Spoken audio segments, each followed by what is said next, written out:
ವಿಜಯ್ಗೆ ಭರ್ಜರಿ ಭರವಸೆ ನೀಡಿದ ರಾಜ್ಯಪಾಲರು. ವಿಜಯ್ ನೇತೃತ್ವದ ಟಿವಿಕೆ ಪಕ್ಷಕ್ಕೆ ಮೊದಲ ಆದ್ಯತೆ. ಬೇರೆ ಪಕ್ಷಗಳಿಗೆ ಸರ್ಕಾರ ರಚಿಸಲು ಅವಕಾಶ ನೀಡಲ್ಲ. ನೀವು 118 ಶಾಸಕರ ಬೆಂಬಲದ ಜೊತೆಗೆ ಬನ್ನಿ. ಸಂಖ್ಯಾಬಲ ತೋರಿಸಿದ ತಕ್ಷಣವೇ ಪ್ರಮಾಣ ವಚನ. ವಿಜಯ್ಗೆ ಭರ್ಜರಿ ಭರವಸೆಯನ್ನ ನೀಡಿದ್ದಾರೆ ರಾಜ್ಯಪಾಲರು. ವಿಜಯ್ ನೇತೃತ್ವದ ಟಿವಿಕೆ ಪಕ್ಷಕ್ಕೆ ಮೊದಲ ಆದ್ಯತೆಯನ್ನ ನೀಡಿದ್ದಾರೆ. ಬೇರೆ ಪಕ್ಷಗಳಿಗೆ ಸರ್ಕಾರ ರಚಿಸಲು ಅವಕಾಶವನ್ನ ನೀಡೋದಿಲ್ಲ. ನೀವು 118 ಶಾಸಕರ ಬೆಂಬಲದ ಜೊತೆಗೆ ಬನ್ನಿ ಅಂತ ಹೇಳಿದ್ರು.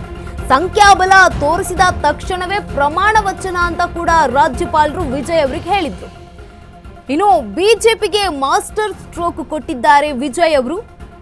ಎಷ್ಟು ಬೆಂಬಲ ಇವರಿಗೆ ಸಿಕ್ಕಿರುವಂತದ್ದು, ಸಂಖ್ಯಾಬಲ ಎಷ್ಟಿದೆ ಅಂತ ಗಮನಿಸ್ತಾ ಹೋಗೋದಾದ್ರೆ ಟಿವಿಕೆಯ ಬಳಿ 107 ಶಾಸಕರಿದ್ದಾರೆ. ಕಾಂಗ್ರೆಸ್ನಲ್ಲಿ 5 ಶಾಸಕರು, ವಿಸಿಕೆ ಮತ್ತು ಎಡಪಕ್ಷಗಳು ಅಂದ್ರೆ ವಿಸಿಕೆಯಲ್ಲಿ 2, ಸಿಪಿಎಂ ಅಲ್ಲಿ 2, ಸಿಪಿಐಎಂ ನಲ್ಲಿ 2 ಸದಸ್ಯರು ಅಂದ್ರೆ ಶಾಸಕರು, ತಲಾ 2 ಶಾಸಕರು ಇರುವಂತದ್ದು.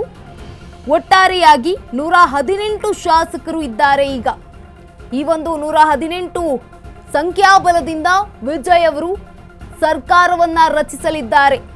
ಈಗಾಗಲೇ ಈ ಕುರಿತಂತೆ ರಾಜ್ಯಪಾಲರಿಗೂ ಕೂಡ ಈ ಬಗ್ಗೆ ಮಾಹಿತಿಯನ್ನ ನೀಡಲಿದ್ದಾರೆ.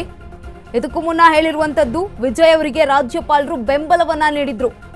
ವಿಜಯ್ ನೇತೃತ್ವದ ಟಿವಿಕೆ ಪಕ್ಷಕ್ಕೆ ಮೊದಲ ಆದ್ಯತೆಯನ್ನ ನೀಡ್ತೀನಿ. ಬೇರೆ ಪಕ್ಷಗಳಿಗೆ ಸರ್ಕಾರ ರಚಿಸಲು ಅವಕಾಶ ನೀಡಲ್ಲ. ನೀವು 118 ಶಾಸಕರ ಬೆಂಬಲದ ಜೊತೆಗೆ ಬನ್ನಿ ಅಂತ ಕೂಡ ಅವರು ಹೇಳಿದ್ದು. ಸಂಖ್ಯಾಬಲ ತೋರಿಸಿದ ತಕ್ಷಣವೇ ಪ್ರಮಾಣ ವಚನ ಅಂತ ಕೂಡ ರಾಜ್ಯಪಾಲರು ಹೇಳಿದ್ರಂತೆ.